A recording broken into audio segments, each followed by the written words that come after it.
안녕하세요. 반갑습니다. 김성길 목사와 함께하는 GTS 묵상 시간입니다. 오늘도 묵상과 함께 좋은 하루, 승리 하루 되시기 바랍니다. 오늘 묵상은 7번째 주간의 넷째 날 묵상입니다. 오늘의 주제는 주님의 마음을 생각하고 소통하며 주님의 관점으로 세상 보기가 되겠습니다. 이제 좀 익숙해지셨는지 모르겠네요. 우리가 어떤 거를 보더라도 또 어떤 상황을 만나더라도 내 감정이나 내 경험, 내 지식, 내 삶의 그 틀 안에서 보면 불가능하고 또 절망적인 것들도 주님의 관점, 믿음의 눈으로 이렇게 보면 가능성이 있고 희망이 있고 또 기대감을 가질 수가 있고 능력이 있는 거죠. 그래서 세상 승리하는 방법은 내 관점에서 모든 것을 보는 것이 아니고 주님의 관점으로 보는 것입니다. 이게 믿음이에요. 오늘도 주님의 관점에서 인간관계도 한번 보시고 내 업무나 내 삶도 한번 이렇게 들여다보시는 그런 시간들이 되시기 바랍니다. 자, GTS 묵상은 매일매일 지속되는 역동성 있는 신앙생활, 움직이는 신앙입니다. 깨달음, 또 지혜, 감동, 이게 지속되는 거죠. 그리고 생활의 현장에 가서 변화와 발전을 만듭니다.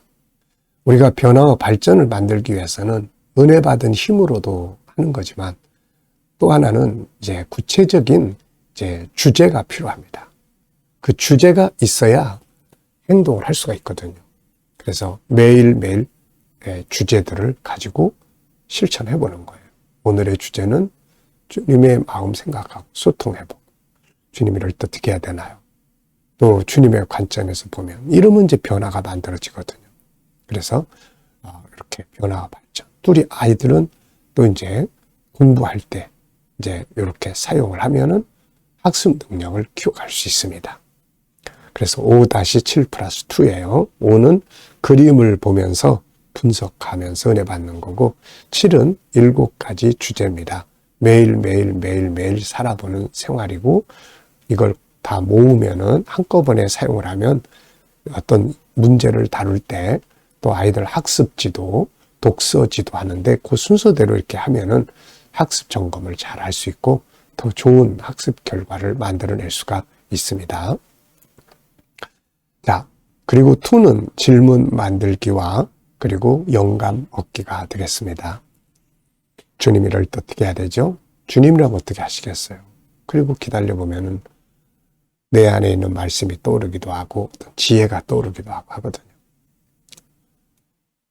참, 이 방법을 이렇게 우리가 신앙생활이든 내 삶이든 잘 사용을 하면 굉장히 효과적으로 은혜로운 삶, 승리의 삶을 만들어 갈 수가 있습니다. 꼭 활용해 보십시오. 자, 그림 분석부터 정리하겠습니다. 이 그림은 지금 이제 양쪽에 두 절벽, 그 사이를 십자가가 딱 연결을 해서 건너갈 수 있게 했습니다. 그리고 그 십자가 위로 한 사람이 지금 이쪽에서 저쪽으로 건너가는 그림이에요. 자, 이 그림을 보시면서 제목을 정하고 의미를 적어 보십시오. 느끼는 것, 생각이 움직이게 하는 거거든요.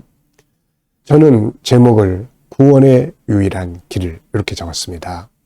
이쪽에서 저쪽, 죄에서 구원으로, 지옥에서 천국으로 가는 유일한 길은 바로 이 십자가의 길밖에 없는 거죠. 의미는 4가지를 적었는데요. 십자가는 구원받는 유일한 길이다. 십자가는 믿음으로 건너는 길이다. 십자가는 주님의 희생이다. 십자가는 영광과 상급의 길이다. 이렇게 적었습니다. 십자가 보시면서 느끼는 의미들을 적어보시면 됩니다. 자, 분석하겠습니다. 어제 주제죠. 보이는 것과 보이지 않는 것. 우리 생활 속에서 항상 보이는 부분만 보면은 막 속상한데 보이지 않는 부분을 이렇게 보다 보니까는 희망이 생기는 거예요. 베델에서 야곱이 잠자면서 얼마나 외롭고 힘들었습니까? 근데 보이지 않지만 존재하시는 하나님의 나라를 딱 보니까 그때부터 막 상황이 확 바뀌어버린 거죠, 이게. 그러니까, 우리가 비즈니스든 또 어떤 내 업무든 뭐든지 다 보이지 않는 부분에 관심을 갖고 살아야 돼요. 자, 여기서 일단 눈에 보이는 것은 파란색으로 되어 있는 두 개의 절벽. 그 사이에 하얀색의 십자가. 그리고 이쪽에서 저쪽으로 건너가는 사람. 십자가를 통해서 건너갈 수 있는 길. 양 절벽에 글씨들이 쭉 있죠. 사람, 죄인, 심판, 사망. 건너가면 하나님 영생 심판받지 아니함, 사망에서 생명. 그리고 십자가 가운데 예수 그리스도 듣고 믿음, 이런 것들이 있고, 바탕 화면에는 하늘색이 깔려져 있습니다. 자, 이렇게 보이는 부분도 세밀하게 살펴보는 것이 필요하고요. 또 보이지 않는 부분, 이제 십자가의 능력. 저 십자가는 어떤 의미를 가지고 있는가? 또 십자가, 그러면 예수 그리스도, 그리고 하나님 아버지의 사랑. 건너가는 사람은 어떻게 해서 건너가게 되었을까? 건너가는 사람의 마음은 어떨까? 또 가지 않는 사람들은 왜 안 가는 걸까? 그리고 가는 자와 가지 않는 자의 결과는 무엇일까? 이런 것들은 다 보이지 않는 부분들입니다. 우리는 감사하게도 이 십자가의 길을 건넌 사람들입니다. 자, 세 번째입니다. 중요한 거 찾기예요. 그림에서 중요한 것은 뭐라고 생각하십니까? 저는 십자가의 길, 이렇게 적었어요. 십자가의 길. 이게 없으면 건너갈 수 없으니까요. 자, 연상법 훈련입니다. 눈 감아보시고요. 한번 오늘 그림을 쭉 생각을 해보십시오. 자, 우선 두 개의 파란색의 양쪽의 절벽. 이쪽은 사람, 그 다음에 죄, 심판받고 멸망하고, 저쪽으로 가면 하나님 심판받지 않음, 또 멸망받지 아니하고 영생을 얻게 됨, 이런 글씨들. 가운데는 십자가, 그리고 예수 그리스도, 듣고 믿음, 그리고 건너간 사람, 그리고 바탕에 하늘색 이렇게 있습니다. 자, 또 이 십자가와 혹은 이 내용하고 관계된 성경을 한번 쭉 떠올려 보십시오. 자, 저는 요한복음 14장 6절. 나로 말미암지 않고는 아버지께로 올 자가 없다. 아버지께로 갈 수가 없다. 또 십자가 그러면 바울을 빼놓을 수가 없죠. 갈라디아 6장 14절. 십자가 외에는 자랑할 것이 없다. 그가 십자가를 이렇게 사랑하는 이유 세 가지. 첫째는 고린도전서 1장 18절. 십자가는 구원의 유일한 능력. 고린도서 5장 17절. 그리스도 안에서 새로운 피조물. 히브리서 12장 3절. 고난받을 때 승리의 비결. 그래서 바울은 십자가 밖에는 자랑할 게 없다. 자, 또 마태복음 16장 24절. 모든 사람에게 있는 십자가. 그리고 계시록 21장 24절. 십자가 지고 간 사람들이 받게 될 각자의 영광이 있죠. 나에게 십자가는 어떤 의미를 가지고 있는가? 저에게 십자가는 일단 구원의 십자가, 그리고 나의 연약함과 부족함의 구렁텅이에서 나를 건져내주는 자유하게 하는 십자가, 그리고 힘들고 어려울 때 십자가에 주님 생각하면 이기게 만들어주는 승리의 비결, 그리고 나의 사명, 십자가를 보면은 나의 사명이 있죠. 그리고 미래에 가야 될 나의 영광. 주님은 주님의 십자가를 지고 가셨고, 우리 각자에게는 우리 각자가 짊어져야 될 십자가들이 다 있습니다. 자식의 십자가, 또 경제의 십자가, 가족의 십자가, 믿음의 십자가, 사명의 십자가, 다 있습니다. 질병의 십자가, 내가 감당해야 될 십자가들이 있는 거죠. 이게 바로 상급을 주는 겁니다. 자, 우리 아이들은 또 이 그림 보고 수학 찾기예요. 그림 보고 수학 찾기. 그래서 도형도 있고, 여기도 도형이 다 도형으로 이루어져 있습니다. 사각형, 뭐 사각형, 직각, 또 뭐 측정, 비교, 수, 연산, 예수님과 내가 합쳐지면 구원이 되고 더하기죠. 또 규칙이 있습니다. 십자가를 통해서 구원에 들어가는 규칙이 있죠. 자, 이런 것들을 이렇게 우리가 십자가, 이 그림을 보면서 수학을 찾아보면은 수학이 재밌고 수학이 또 수학으로 끝나지 않고 창의력을 만들어내게 되죠. 자, 상상력 키우기입니다. 그림 가운데 두고요. 앞에는 십자가를 싹 빼놓은 그림. 없으니까 이 사람이 이제 큰일 났다. 어떻게 해야 되지? 그런데 십자가가 딱 설치되니까 할렐루야 하고 건너가는 거죠. 그리고 다음 그림은 계시록 7장 9절로 17절. 구원받은 자들이 결국 다 모이는 곳이 다 하늘의 보좌 앞이니까요. 그리고 그들이 누리게 될 영광입니다. 자, 미래를 어떻게 살고 싶으신가요? 그렇다면 지금 무엇을 해야 할까요? 자, 미래를 어떻게 살고 싶습니까? 또 그렇다면 지금 무엇을 해야 할까요? 또 적어보시고요. 자, 본문 읽어보겠습니다. 하나님 앞과 살아있는 자와 죽은 자를 심판하실 그리스도 예수 앞에서 그가 나타나실 것과 그의 나라를 두고 엄히 명하노니 너는 말씀을 전파하라. 때를 얻든지 못 얻든지 항상 힘쓰라. 범사에 오래 참음과 가르침으로 경책하며 경계하며 권하라. 때가 이르리니 사람이 바른 교훈을 받지 아니하며 귀가 가려워서 자기의 사욕을 따를 스승을 많이 두고 또 그 귀를 진리에서 돌이켜 허탄한 이야기를 따르리라. 그러나 너는 모든 일에 신중하여 고난을 받으며 전도자의 일을 하며 내 직무를 다하라. 전제와 같이 내가 벌써 부어지고 나의 떠날 시각이 가까웠도다. 나는 선한 싸움을 싸우고 나의 달려갈 길을 마치고 믿음을 지켰으니 이제 후로는 나를 위하여 의의 면류관이 예배되었으므로 주 곧 의로우신 재판장이 그날에 내게 주실 것이며 내게만 아니라 주의 나타나심을 사모하는 모든 자에게도니라. 아멘. 자, 어제 감사한 일 또 적어 보십시오. 어제 하루 어떻게 보내셨나요? 감사한 거 쭉 생각해 보시고요. 특별한 게 없어도 보편적인 것도 다 감사한 일이니까요. 또 어려운 일을 만나서 속상한 일이 있었으면 또 그 속에 또 이렇게 감사할 것들 또 찾아보시면 또 다 있습니다. 자, 그리고 이제 오늘 또 하루 시작하면서 한 일들 또 적어 보시고요. 미래 비전을 놓고 또 감사할 것들 적어 보십시오. 감사는 마음을 평안하게 하는 거니까요.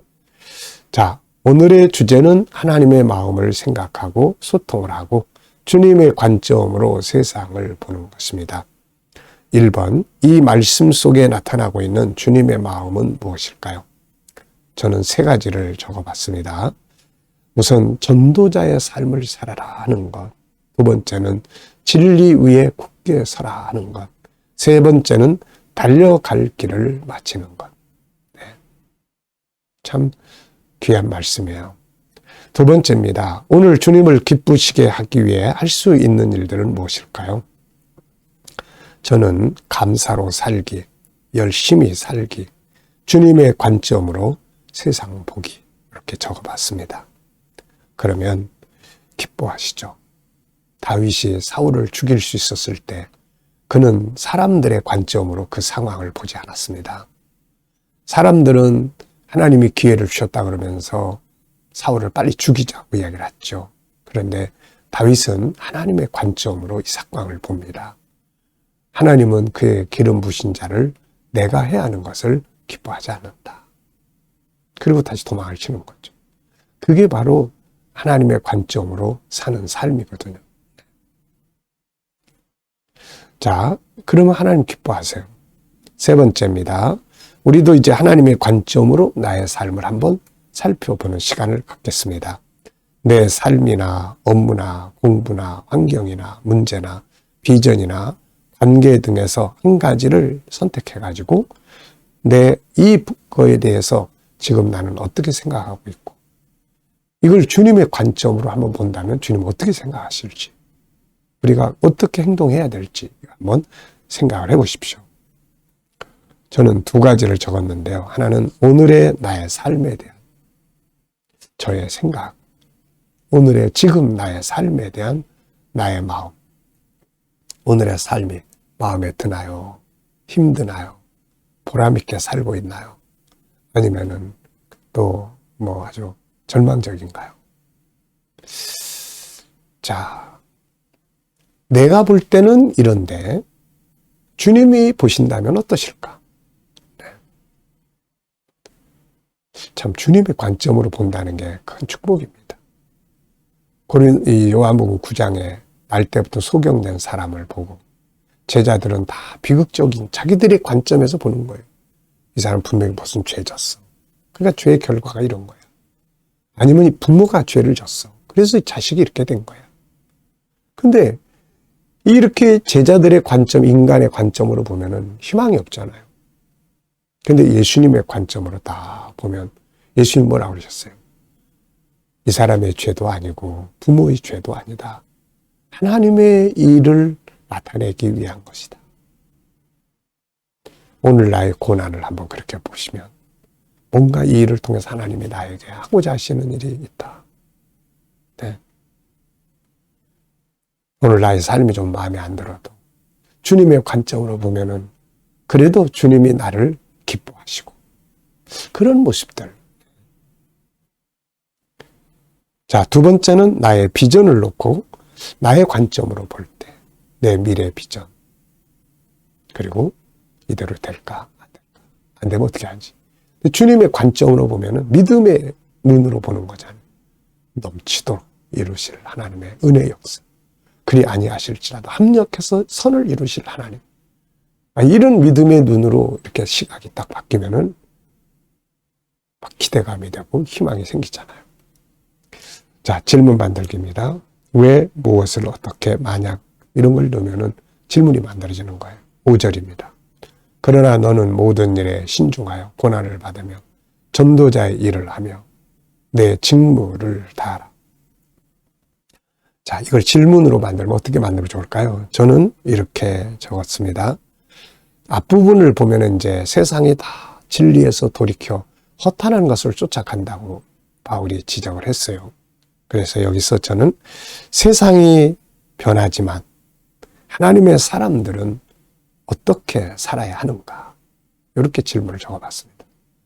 세상은 다 물질주의에 빠지고 허탄한 것들을 쫓아가지만 하나님의 사람들은 살아가야 할 길, 어떻게 살아야 되는가? 세 가지. 하나는 신중하여 고난을 받으라. 이 말은 진리 위에 굳게 서라는 말이죠. 비록 고난스러워도 힘들어도 진리 위에 서서 살아야 된다. 두 번째는 전도자의 일을 하며 세 번째는 맡겨주신 사명의 길, 직무를 다하라.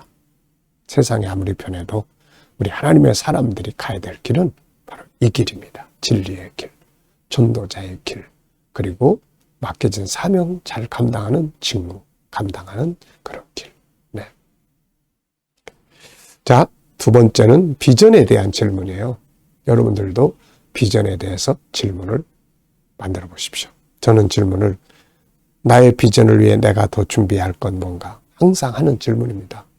미래 비전을 저는 만들어 놨기 때문에 그 비전을 향해서 가고 있기 때문에 항상 이 질문을 하는데요. 항상 생각하면 항상 두 가지가 제일 먼저 떠올라요. 하나는 건강관리 잘해야 된다. 그래서 오늘도 운동 열심히 하고 또 GTS 전문가. 선교적 사명과 함께 제가 이제 하나님 부르시는 그날까지 해야 될 사명은 다음 세대, 이 아이들 키우는 이 사명이에요. 아이들 키우는 이 사명을 하려면은 GTS 전문가가 돼야 돼요. 그리고 궁극적으로는 GTS 학습법을 제가 잘 정리를 해가지고 이 GTS 학습법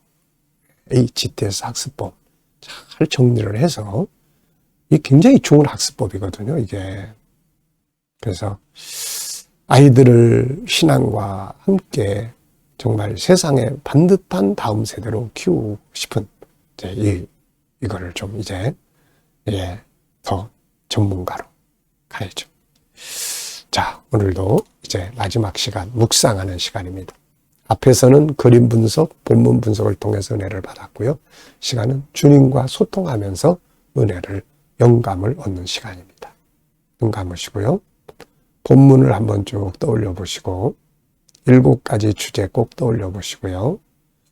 오늘 내 삶의 현장, 내가 해야 될 업무들, 내가 만날 사람들, 또 내가 해결해야 할 문제들, 나의 비전 쭉 떠올려 보시고요. 주님과 의논하시면 됩니다. 주님, 우리 사람 만나는데 제가 어떤 말을 해야 될까요? 어떤 자세로 대하면 좋을까요? 이 문제를 해결해야 되는데 주님, 어떤 자세로 하면 좋을까요? 사용해야 될 말씀은 뭔가요? 이 업무를 다루는데 7가지 주제 가지고 사용해야 될 주제들은 뭐가 있나요? 주님. 그리고 기다려 보시면 떠오르는 영감들 있죠. 말씀도 떠오르고 지혜도 떠오르고 감동도 오고 확신도 오고 이 영감을 가지고 살면 승리합니다. 자, 오늘도 좋은 하루 되시길 바랍니다. 기도하고 마치겠습니다. 주님 감사합니다. 오늘도 또 묵상으로 하루 시작합니다. 모든 사물을 오늘은 주님의 관점에서 보는 의식적인 삶이 있게 하여 주옵소서. 오늘도 우리 자녀들, 친척들, 동료들 중에 믿지 않는 자들 다 주께 돌아와 구원받게 해주시고 오늘도 또 우리 자녀들과 성도들이 일하는 직장과 사업장이 형통하고 발전하게 하시고 새로운 일터를 구하는 자들에게 좋은 일터들이 예비되게 하여 주옵소서. 치료받는 교우들에게 치유의 능력이 더 강하게 역사해 주시고 또 어려운 문제를 안고 기도하는 성도들에게 합력하여 선을 이루는 은혜의 결과가 있게 해 주옵소서. 이 나라와 민족 붙들어 주시고 선교하며 거룩한 나라, 발전하는 나라 되게 해주시고 또 나라의 지도자들에게 지혜 주셔서 이 나라를 바르게 이끌어 가게 하여 주옵소서. 세계 곳곳에서 복음을 위해 수고하시는 선교사님들과 또 말씀을 전하는 자들에게 은혜 베풀어 주시고 KDM 훈련을 통해서 천국 복음이 더 많은 사람들에게 나눠지게 하여 주옵소서. 주님, 또 이 GTS 묵상이 더 많은 사람들에게 공유될 수 있게 하시고 또 이 훈련하는 우리 아이들이 세상의 어떤 아이들보다 더 뛰어난 그런 능력을 발휘하게 하여 주옵소서. 감사하며 예수님의 이름으로 기도하옵나이다. 아멘.